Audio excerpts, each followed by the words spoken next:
So welcome to our spoiler review. We have me, Logan of Star Wars Doctrine. We got our girl Mallory of Analyzing Star Wars, and of course, this was Season 2, Episode 6, also known as Chapter 14. Very exciting stuff. If you have not seen it, leave. Or if you just really want to see spoilers, that's your own call. Whatever works for you. Actually, my girlfriend stayed up and watched this and then watched it. She was like, it was kind of fun. I knew what was going on. Got a nice summary before heading in. I was like, whatever works for you. I'd have hated to watch this first. But here come the spoilers, starting with our quick review. And here's what happens. It is called the tragedy. So if that doesn't make you sad enough just to begin with, like, I don't really know what you're expecting from this episode. They go to Tython. We're watching. We're like, what's gonna happen? Are they gonna actually make it to Tython, or is there like we're gonna get a stop off episode? Because Cara Dune is on the cover, so maybe we're gonna stop off first. No, literally first second, it's like welcome to Tython, and you're like, oh, clears up that question. They get to Tython. It looks very cool. It does look a little more earthy. I mean, you might be able to see. I know Mallory was talking about it was like filmed in California. So they get there. It looks really cool. I'll pull up some pictures on my PC so everyone can see some shots from the Old Republic, Star Wars: The Old Republic game that show what Tython looks like, and so we can kind of get a cool comparison. But they go to Tython. They put Baby Yoda on a magic rock, and Mando's like, "Do something," and then Baby Yoda actually starts to do something. And I can't even quite describe it accurately. Giant beam, force wall, force shield. There's ray shields. I don't know. General Grievous was activating ray shields. I have no idea what's going on. But Baby Yoda was clearly reaching out through the force, which is really cool. Because I was really worried. We'll get to that. But I was really worried that he was gonna reserve himself, and that would have been, I feel like, a lame way to end the story arc. But we'll get to that in a moment. And then all of a sudden, out of freaking nowhere, the Slave One drives across the freaking space, and you're like, oh my gosh. So, guess who jumps out? Holy hell, Boba Fett. Right? What? Like, what? And then we have This is my favorite Mulan. summary ever. Mulan jumps out too. What's her name? Ferric? Something like that, right? Fennec. Fennec. There you go. Fennec Shan. That sounds right. We'll double check. She jumps out. She's partying with the Boba Fett. And if you didn't believe us, haha, we were right because we called that on our episode review in, chapter 5, I think. But, anyways, that's what happens. And then, of course, Moth Gideon shows up like an asshole and brings a bunch of stormtroopers with him. One of the most badass fighting sequences of all of Star Wars, maybe. I mean, lightsabers are cool, but, like, that was freaking badass. Followed by someone stealing the child. But, I mean, hey, I guess, Dark Troopers. Dark Troopers are real. But that's pretty much how it ends, is freaking Baby Yoda throws some stormtroopers around with force, and they chain him up. Oh, and then they go, and they're apparently going to go get Bill Burr out of prison. Mayfield. This is Star Wars name. So, now that we've done our overarching... Oh, and the Razor Crest gets blown up. Just like, gone. Minus, of course, the ball, because Dave wants you to cry. I cried. Mallory actually, I think, cried, yeah. So Dave and John are tools. But, okay. So I guess I want to start with the concept we got to Tython, right? Wait, That was exciting. I want to start. Okay, you go, Mallory. Okay, let me just point out, I freaking called it. She was dealing with some dissenters on her page, I guess, about people not believing her that we're going to go to Tython.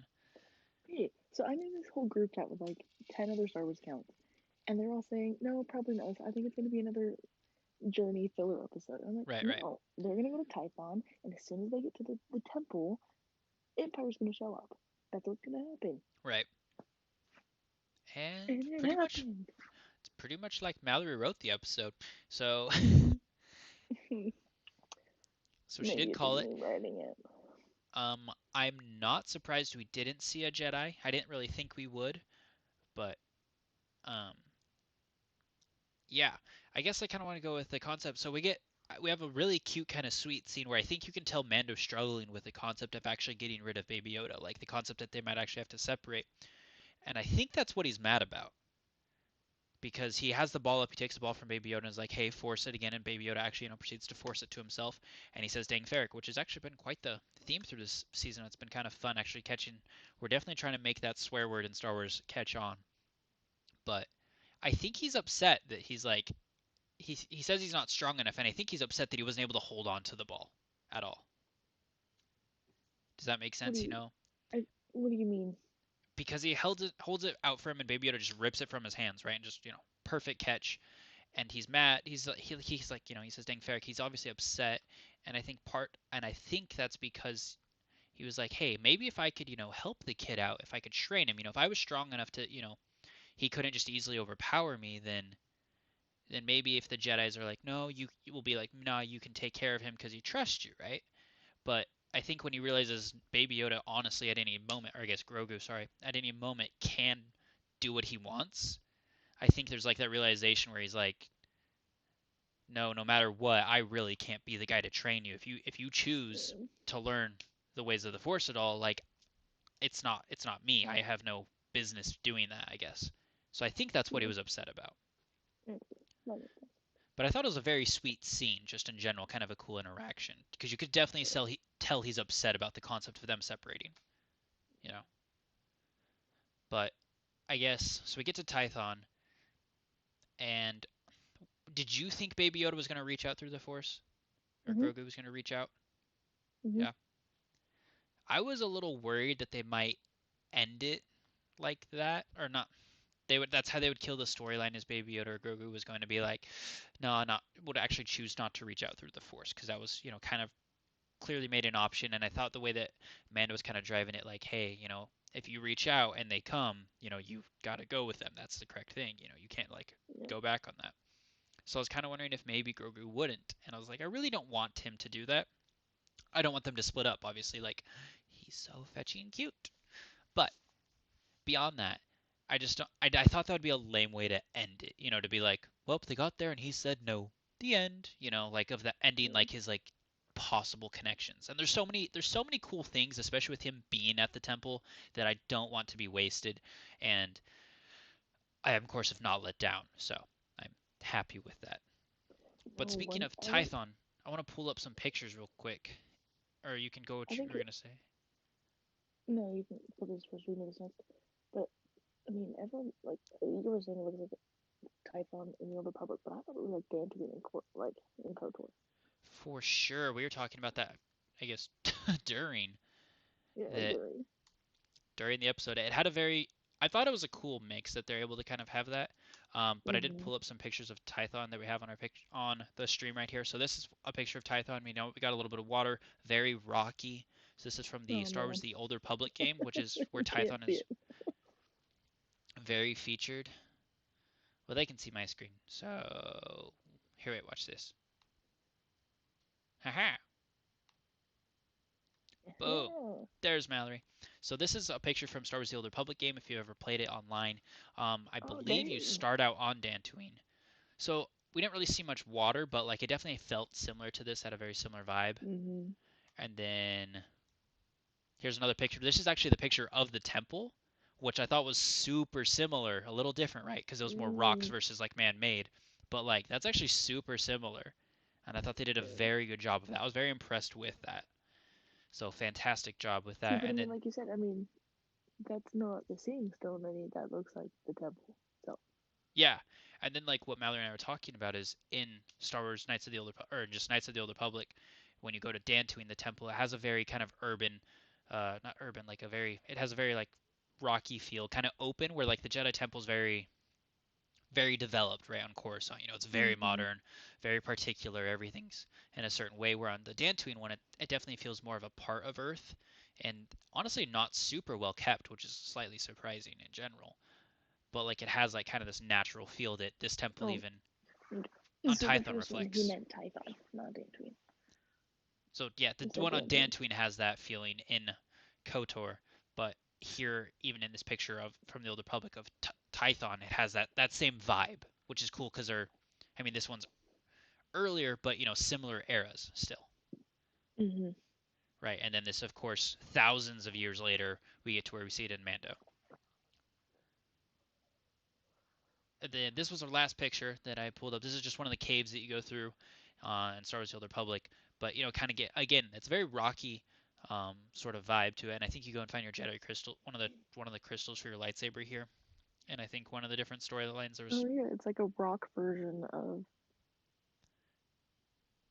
what's it called? The Ilum Temple. true. And then it does remind me of Dantooine when you go there. There's that one cave in the back corner Mm. where you can get Mhm. all the other crystals.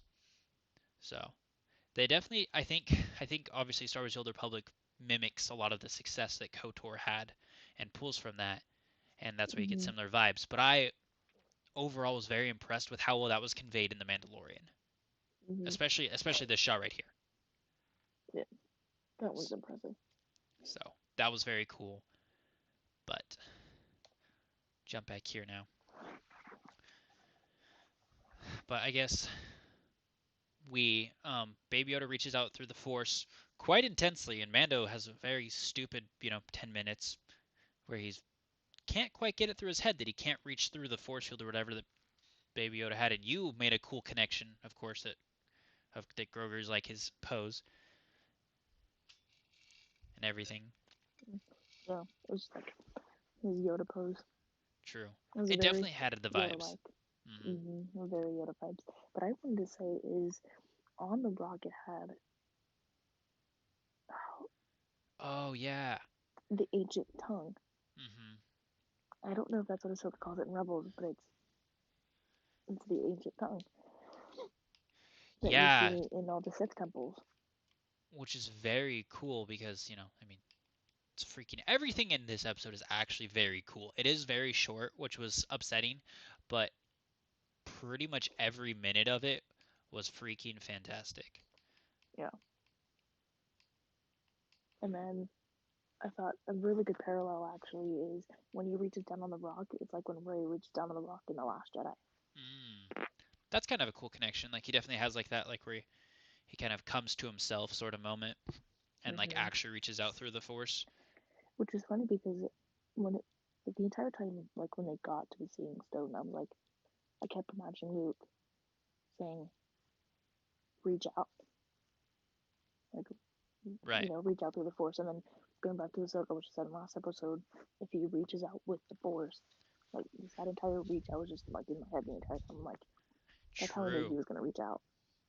And then, but when he put his hand on, I'm like, oh my gosh, it's like a total like He Last definitely Jedi was parallel right exactly there. what you're saying. He was reaching out. And Hmm. then that he has the Yoda pose, and I mean, there's not one time that Yoda does this pose. There's several times, of course, but to me, it mimicked a lot of. I guess when I see that pose, I actually think very much of what do you call it? Of the Attack of the Clones, I guess when Anakin's flipping out, murdering a bunch of Mm. people, and Yoda's just reaching out, and he definitely feels that moment that Anakin's going through, right? Hmm. And I thought that was like a similar connection. I mean, that's just kind of what I think through, and there's like a lot going on, and Mace Windu walks in, right, and and Yoda's probably aware because Yoda's very attuned to the Force, right? That someone walked in, but at the same point, he's very wrapped up in trying to understand what's happening through the Force, and Baby Yoda was not capable of really seeing or noticing. It seemed that Mando was yelling at him, that Mando was trying to get him out and stuff like that because he was so focused on what he was doing. Hmm. Now the question is, I guess, he clearly reached out through the Force, right? There's a giant freaking beam of light, force field, whatever, right? He's clearly reached out through the Force for sure. Now, and then there's a question of me like, is he like? There's a question for a moment: was him reaching out through the Force some way of letting go, like Luke Skywalker when chooses to let go of the Force, right? In I in the, think he's I going guess through the outcomes. right. So for a second, that was kind of what I was wondering. Like, okay, is he kind of giving up on the Force? But the answer was definitely not because he straight up um, throws some stormtroopers around like 5 seconds later. So Yeah, that was not it. But so that and means that's an interesting point that you bring up because I didn't even think about that.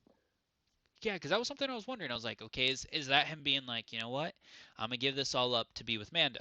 And then obviously it wasn't because straight up crushes those stormtroopers. I was just using it for fun. Yeah, and I think it seemed like it was coming a lot easier than before. I mean, it still Mm-hmm. tires him out heavily, but I think he's definitely kind of, like Cal Kestis, he's kind of rekindled his connection with the Force. Things are coming back easier, not as hard and having to be. That was a cool moment, like in uh, Fallen Order. Like Cal really uses the Like Force he's for like the building up first his time force. when he's helping someone, right? And that huge moment of need is when he catches his friend type of deal, Mm-hmm. right? And then he has to build up to it to use it like normally, right? Mm-hmm. And that seems like what Grogu has went through is like, protecting Mando. For sure I can do it, but that was just him using it. And that seems, he's really made that connection again. I'm really loving all the Fallen Order and Mando just kind of similarities. Hmm. Is I mean, they're probably some of them are probably intentional, but I think there's more. Hmm. Like as we just go through and pick them out, because I know at least every episode, there's at least one thing that Right. we can point out that's similar to Fallen Order, and I really like that because a lot of the times you see, I mean, we haven't had a game like Fallen Order come out, but Right. like you look at Battlefront storylines, and they don't really touch on those and everything else. Hmm. But I really feel like they're going and touching and making everyone aware that the Fallen Order is part of the plotline and stuff. That is Right. part of the storyline, and it's not something we need to be like forgotten about. It's not going to be like these Battlefront storylines or anything in KOTOR. I mean, Right. clearly KOTOR is a little different story because of Legends, but they're really making it aware that we're not forgetting about this. This is Hmm. in time. For sure. And then I pulled up this picture for you, Mallory. Oh no. It's not bad, Okay. but I was able to quick snag that for the video.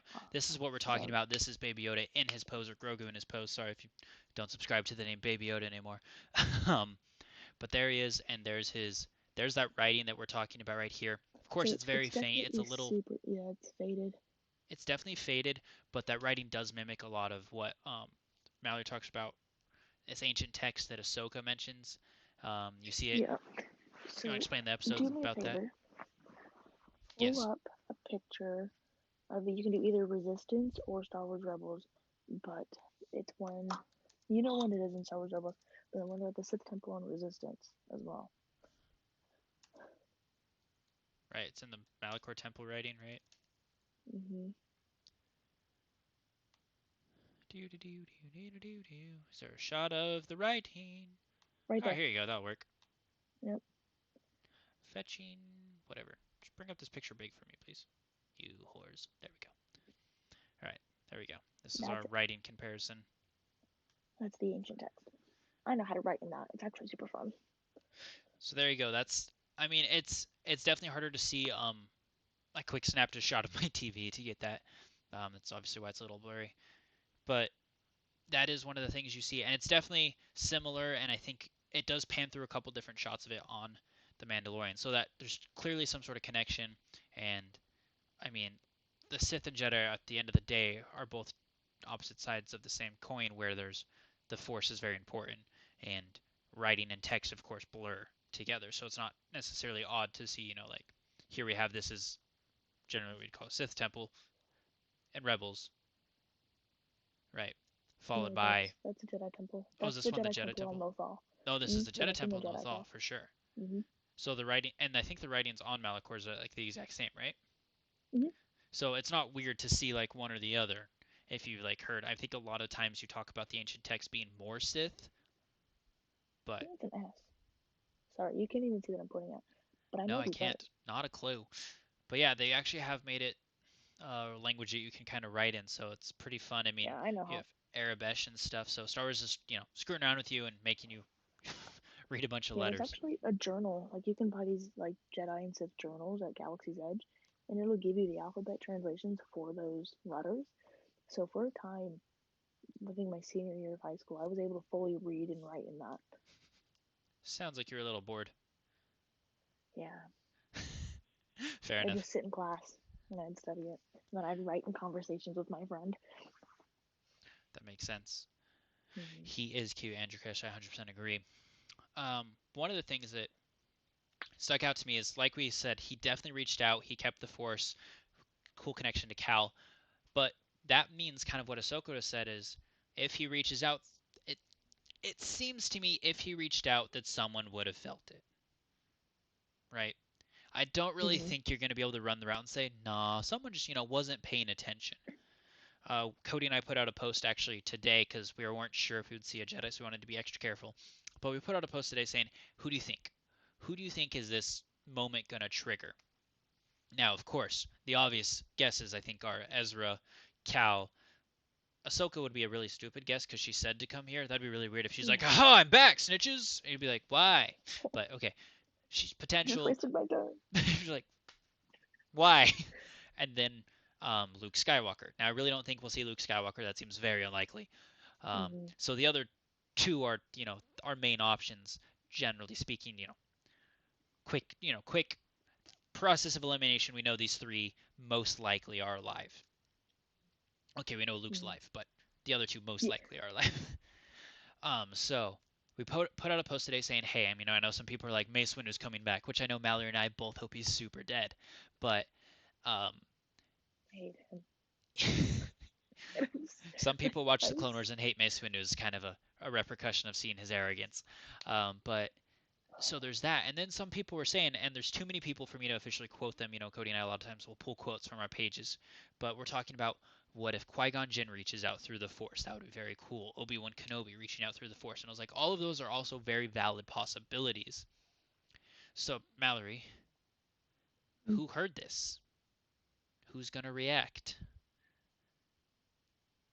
There has to be some sort of reaction, right? So who's coming out of retirement? Who's gonna make it onto the Mandalorian screen? And I'm not sure we're gonna see it maybe until the very end of Episode 8 even. But who's coming out? I don't think Luke. I don't really personally think that's an I don't option think it's gonna be Luke either. because I just realistically everyone would be pissed if they cast someone else as Mark Hamill. That just seems kind of rude. Sebastian Stan. Everyone's kind of rooting for Sebastian Stan. I know they've done a really good job showing like how Sebastian Stan could pull off a Luke Skywalker. Um, And I mean, clearly, just by Rosario Dawson's fan art, they got her cast as Ahsoka. yeah, that somehow worked out. That was kind of cool. Actually, that was a really neat story that they pulled. If you didn't see that, Rosario Dawson actually talks about how the fact that she retweeted something hashtag Ahsoka lives. That was a fan art of her as Ahsoka, and that somehow came across Dave Filoni's desk, and he was like, "All I right," like that. and that's literally the start of how she was cast as Ahsoka. So that's really cool. So all of you people just fan casting Keanu Reeves as Revan, first of all, chill the hell out. But But maybe honestly, I'm not gonna answer that because I don't want people to come. And as much as I love Ezra, literally love him with my entire heart, I mhm. don't want to see him. Not in this. I don't think Ezra should show up here. I don't actually really like it. Mm-mm. It removes too much of the mystery of what happens post Rebels, which is I think too Mm-hmm. much of a big storyline to just kind of glance over. Right. And like you already brought up Thrawn, and I feel like if you bring up Ezra, it's just gonna be fan service. Like we've already got a lot of fan service going on. I'm not saying it's a bad thing. I've really liked what they've done with the Mandalorian so far. But I mean, you've already got Boba Fett here. You've got Cobb Vanth, Ahsoka Tano, Thrawn. What you want to throw on Mace Windu, Obi Wan, Luke? Who else do you want to bring in? Right. Like, I think the problem, I think a lot of times when we talk about fan service, right, is the beginning of the Mandalorian. It was very simple. There was fan service through very small acts. There wasn't a name mm-hmm, dropped character that you're like, oh my gosh, but at the same point you were catching small things, subtle ties, and it was very cool. But I think the problem is everyone's worried about fan service. Like if they just threw Luke Skywalker and it'd feel kind of weird. But at the same point with the so far, I don't think they've done anything unnecessary. right. And what I mean by that is, even though Ahsoka might feel like, oh, you just wanted to bring Ahsoka into live action, and there's a chance they did, but at the same point, once you bring up the Force, which was his thing from the get go, and obviously it being a species that was similar, that was Yoda species, and that connection that seems to be that all of Yoda species is strong with the Force, once you brought that up, you basically had to bring up certain people, because at the end of the day, that's just how things work. You know, Mm-hmm. there's not that many And I Jedi. mean, like that's why it's kind of hard to say fan service because fan service has such a negative connotation behind it, Right, of course. and that's not like I'm not saying that I don't like it. I really love what they've done with season two. Hmm. I'm loving every episode. I mean, but I just if it gets to the point where they're bringing in too many characters, I'm not. It's gonna start to feel It's gonna the feel a little negative. overladen, right, you know? Mm-hmm. It's gonna feel different. And I think that so far the coolest thing of the Mandalorian is like, the difference is with the familiarity backdrop, not the familiar characters. But at the Mm-hmm. same point, like when we brought in the dark saber, like that kind of spun into Bo-Katan has to be around somewhere. They've done a good job of as they've introduced characters, it Oh, I actually only forgot tied about back Bo-Katan. to relevant characters. Yeah. So far we haven't like had like one that you're just like, yeah, you just kind of threw that in there for fun. It's been like these all make sense. Mm-hmm. Like Like if they and they threw Hera in here for some reason, that would feel a little like, why are we dealing with a New Republic and stuff? Would it be really cool? Yeah, but like we all would know that would be kind of unnecessary. right, and we all know Hera's pretty high up in the New Republic. Right. So if she's out She here wouldn't just be like, and "What's up?" Yeah, right, no, if she's there, it's hey, what the hell is going on? Let me fix this shit, kind of deal. for sure. So that's why I actually really like this concept of maybe people reach out to Yoda through, or Baby Yoda or slash Grogu, whatever, through. What if Yoda reaches out to him? That'd be so cute. See, there was That actually would kill my in soul. episode, I'd be so yeah, in the sad and last happy in a episode, weird way. in the last episode, there's a moment where Ahsoka mentions Yoda, Yeah, I right? pointed out. You can And hear his then theme.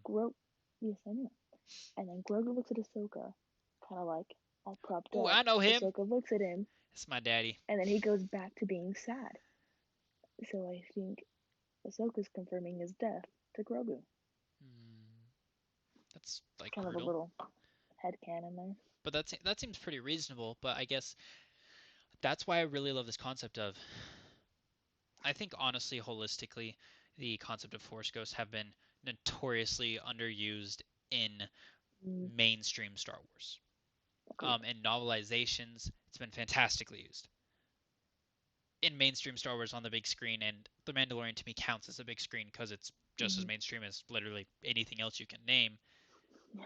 It's it's been just so criminally underused. So I would love the concept of Anakin showing up, Obi-Wan showing up, and I really don't care because at that point it's yeah okay if Anakin shows up you're like I'm super thrilled because whoop Anakin. But at the same point, it's like it's not overladen the show because Anakin's not going to walk around with him all day because it's Mm-hmm. showing here's a connection to the Force Ghost. And I'd prefer someone more like Qui-Gon Jinn would be probably my second choice under Yoda because Yoda, just the connection's too cool and every time you see Yoda, it's just such a And, good and, moment in and Star Wars. clearly Grogu has a connection to Yoda. Right. So I would prefer it was someone, it has to be to me someone from the prequels. It has to be. I mean, Qui-Gon Jinn would have been there when Grogu showed up at the temple. Um, Obi-Wan would have been there, but he would have been probably young when he showed up. He would have been a Padawan himself, so there's a chance, there's some crossover right there. So, and that's kind of what is a lot of people are just like, this is, I don't know how I feel about this with, Grogu being at the temple. Mm-hmm. Is that, I mean, we always have this question, well, why the hell didn't Anakin kill him, right? Because But he's then, freaking adorable. right, but if he was being trained, then everyone would have known about him. Agreed. Like, he would have been in classes with Qui-Gon, Ahsoka, Anakin. He would have been in those classes. Like, Mm-hmm. people would have known about this kid. So, But yeah, the one thing is the Jedi were not, they didn't do really a head count. And I'm sure Grogu might have been especially striking, knowing the fact that there's only two other known species of his type at all in all of Star Wars. So I'm sure he was mm-hmm, particularly known. However, I would imagine, and this is totally some headcanon here, but I kind of imagine that Grogu might have got a little special treatment given the fact that he ages and develops at a incredibly slow rate. Where, I mean, mm-hmm, if he got brought to the temple at age, that's totally in front of your camera, at age like, 30, 20, whatever, right? And he was there for 20 some odd years, I mean, he's still here. Here he is 30 years after that as a child, still a toddler. mm-hmm. So I wouldn't be surprised if he had special, if he traveled around, had more companionship than necessarily the other Padawans. And Oh then yeah. for that reason, it wouldn't be surprising that these really young Padawans, not the ones that we see Anakin, kill, but Right. like because there's kids younger than that because they take the kids at 2 and 3, right? So Mhm. there's kids that are way younger than what we see. Right. I mean, and he was killing younglings. He wasn't killing like the creeds, Right, for like the sure. ones in the clans Which would be that what we we're know of. seeing, probably what Baby Yoda would be up to, or Grogu would be up to.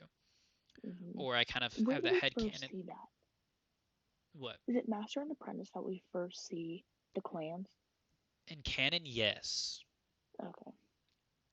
So, Cool. and then Andrew Kesh was saying that possibility of Anakin appearing is just through a Force Ghost. And I think, like with that concept, and Anakin's honestly like my probably lowest choice.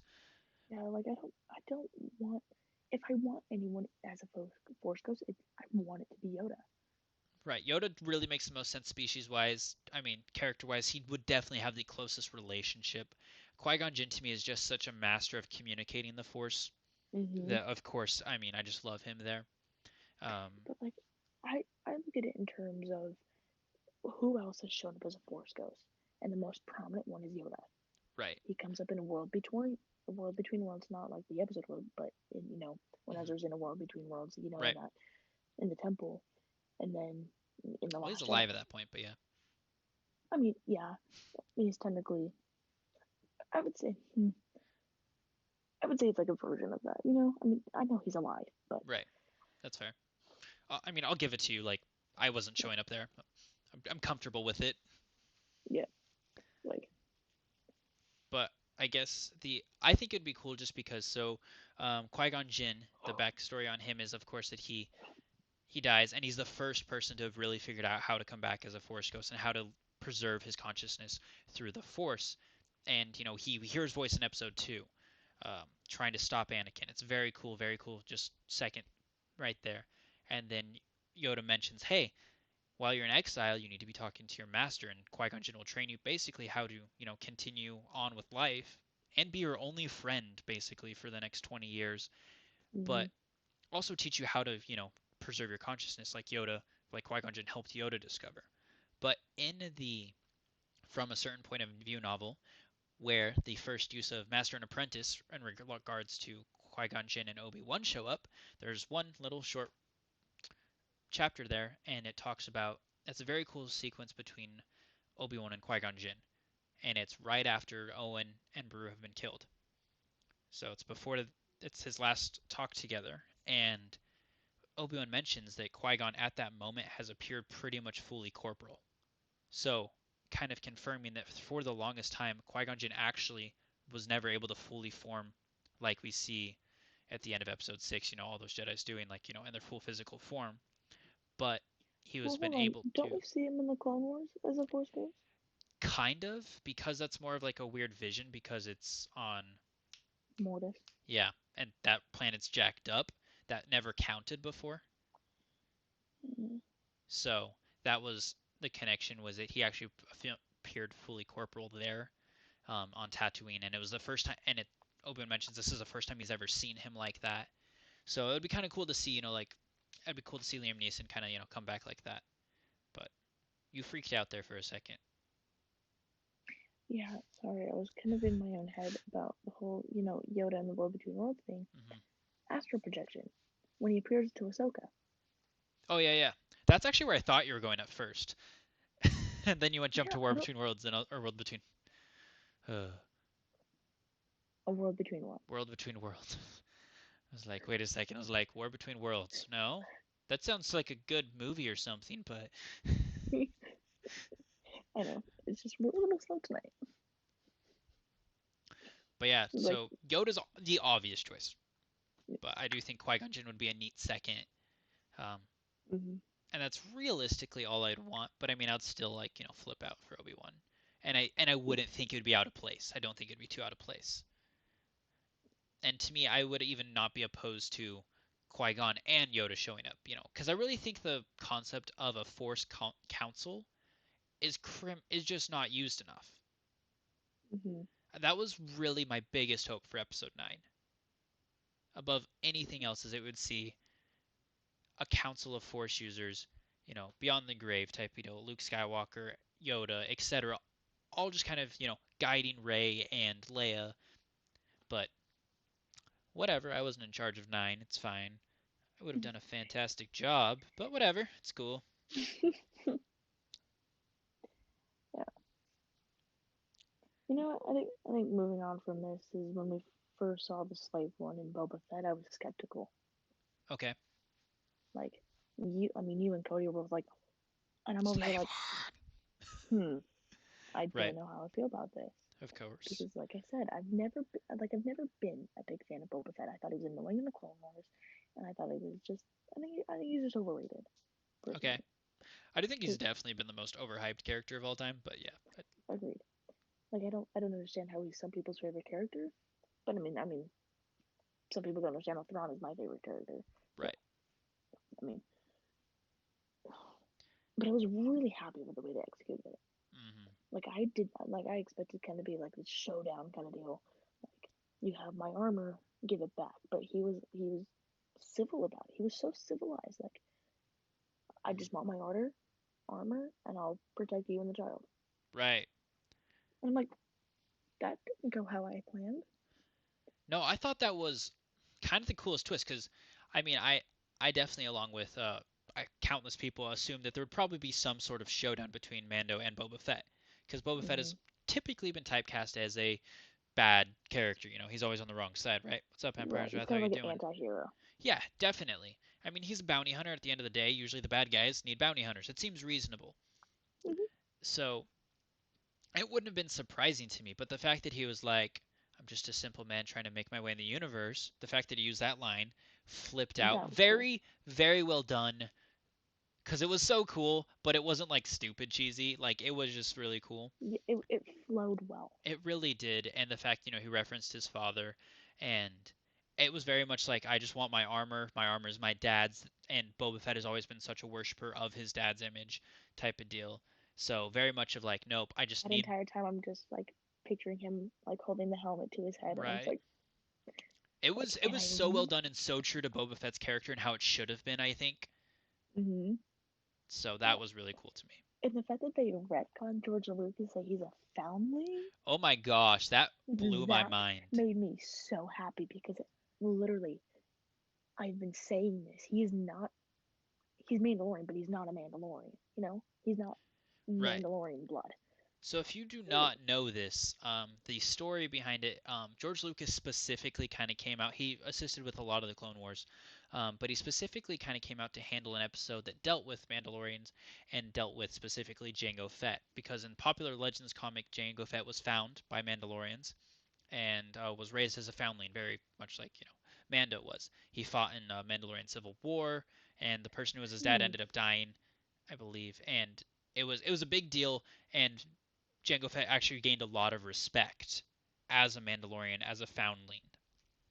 Now George Lucas kind of came and specifically made a point to say that um, in an episode they had mentioned Jango Fett. They mentioned Jango Fett, and they're like, "Hey, is Jango Fett one of yours?" Speaking to kind of the people of Mandalore, and that one of the senators or something. I'm trying to remember who specifically says it, but This is they in the Clone Wars, right? it is in the Clone Wars. Yeah, I want to say it's Death Watch. I was like, it's not Satine, so I'm guessing it's Death Watch because I know it's this guy. So yeah, I think it's Mm-hmm. Death Watch, and Death Watch specifically goes out to say, I don't know who Jango Fett is, but I know he's not a Mandalorian. And that was a really big See, deal just because of that legend story that was kind of the only backdrop we had for Jango Fett. yeah, what kind of begs the question is because you look up on Wikipedia like canon Hmm. for the Fets, and it says they're from Concord Dawn. Right. So I wonder how that's gonna play out now that they just revealed this. Like, what's gonna happen with all that information that was previously canon? Like, I mean, and it still could very well be Hmm. like raised. Like, I mean, from Concord Dawn, like, doesn't have to be born there or anything, but Right. it could be, you And know. then this is Jango Fett specifically was one of the reasons I took issue with the EU. Of course, I was an avid reader of Legends, lore, and the expanded universe. However, I really struggled with Jango Fett and Boba Fett because there was so much conflicting material between comics and Mhm. novelizations. Because one of the things is Jango Fett was actually highly respected. The other thing was Jango Fett had stolen armor and was a disgraced like kind of Mandalorian. I don't remember if he was specifically Mandalorian, but he was disgraced. Mandalores hated him.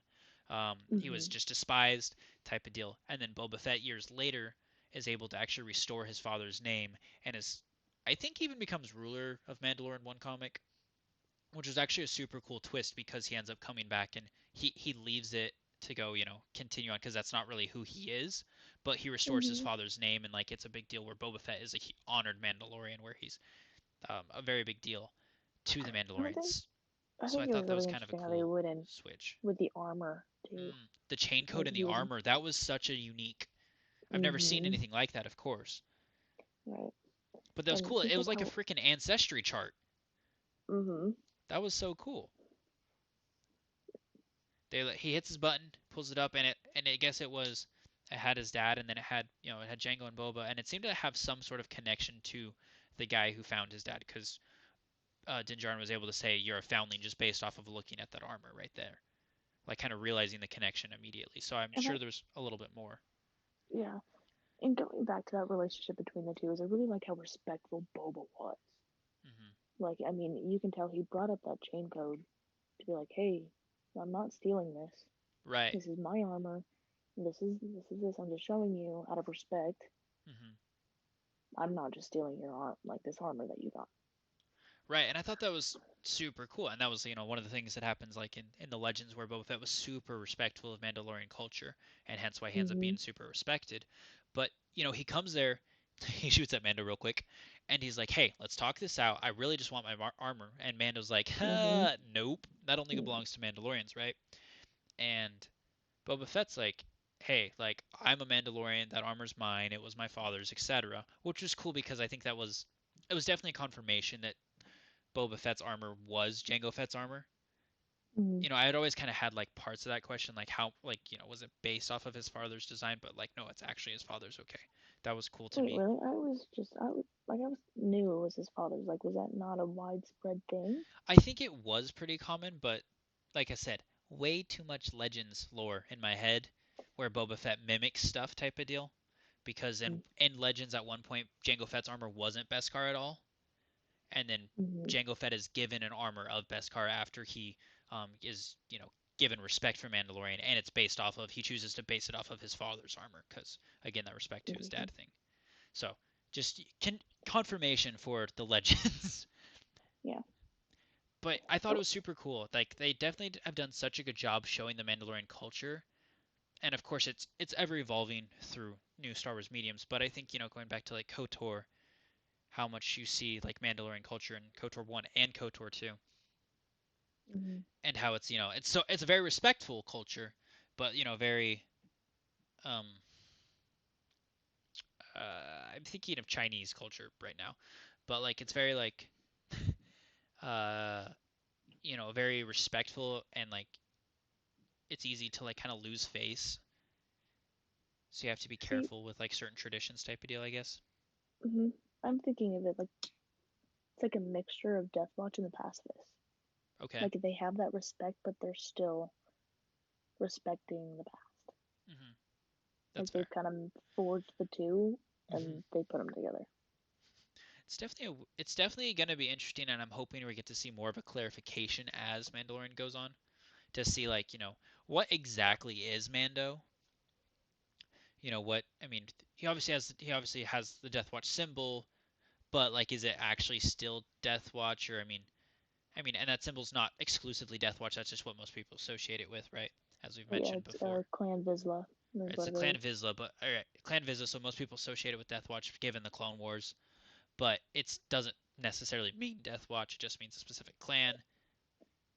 So And that's it's going to be interesting to see, like, hey, is he Death Watch? Is he one of the original, the Mandalorians who are obsessed with the original Mandalorian way type of deal? yeah, that's why I'm not so convinced. Like everyone was like Death Watch. Like I'm like, but I'm more leaning towards the way of the ancient Right. Mandalorians, of that separate group who went off, who didn't want to be a part of Death Watch, wasn't looking for revenge, and I like that's what I think it is. I mean, Mhm. I definitely could be wrong, but I mean, Right. just the way he acts and the things that he says about just like the old Mandalorian ways, it just makes sense. It definitely doesn't feel Death Watch. It does feel definitely like you're saying, like the way of the ancients, where we're obsessed with the traditional Mandalorian way, but not necessarily being super aggressive about it. Yeah, and it's probably better to say the old Mandalorians because that's what they're called. Right. The old Man, that's what I was missing. But I think at the end of the day, this was a very interesting episode, and it leaves you on, of course, a cliffhanger with the child kidnapped, poor Grogu, and they flipping take out the dark saber just to like screw with you, whatever that was about. It was so good. But The blade is just. it was fantastic all around, honestly. Mm-hmm. Uh, Boba Fett was handled fantastically well. So good, honestly. He looked great. Watching Tamara Morrison just beat people up with that stick that he was carrying that was Figuring it out though. from the Tusken Raiders, which is also kind of cool because that's how he dies by accident. Now just straight up wrecking people with that staff. Mm-hmm. The fact that he did end up saving Fennec Shan, Sean. Sean, Mulan, whatever, saving Mulan. That was really cool. And then I thought it was cool, she kind of owes a life debt to him. And then honestly, it's really kind of like the team up of team ups that I've wanted for the Mandalorian all along. And I wasn't ever Mm-hmm. explicitly hoping for a Boba Fett Mandalorian team up or Mando team up, but at the same time, I was just really hoping for some badass bounty hunters getting together, doing some badass things, and that's what it was. So a great episode, and I'm absolutely distraught that it was only 30 minutes, and probably even sadder that this was chapter 14 out of chapter 16. So only two left, and we can just hope they're freaking long, but they're not going to be long enough, is the answer. Oh, exactly. So if you want to come hang out with us and check up with us during the week, that's Mallory of Analyzing Star Wars on Instagram. I'm Logan of Star Wars Doctrine, pretty much everywhere: Twitch, YouTube, Facebook, Insta, Twitter, whatever. So come hang out, have a great time, and hope that Grogu's safe. Thanks for hanging out, guys, and hope you have a wonderful evening. I guess it's daytime for most everyone now, but may the Force be with you. And till next time, everybody. May the Warriors fortune be with you.